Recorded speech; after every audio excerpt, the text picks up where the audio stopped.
kind of scan are you here for today? CT scan. Okay, so that's a CT scan of your chest, abdomen, and pelvis. Right there. Right there. And I'm just gonna give you a cup of oral contrast. I'm gonna get you to drink it. Okay. Try to space it out within the next hour or so, and then we'll get your scan stuff ready, okay? Yeah. It's always stressful.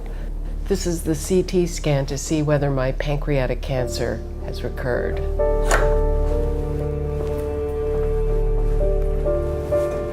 My feet towards the machine, all right. Okay. I'll just leave it right there. Okay. So I'm going to move you into the machine and we'll get started. Takes about 3 minutes, okay?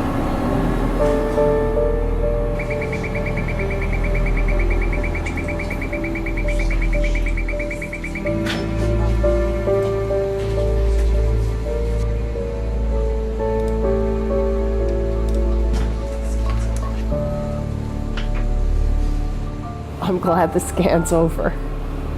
Now I have to wait a week to get the result.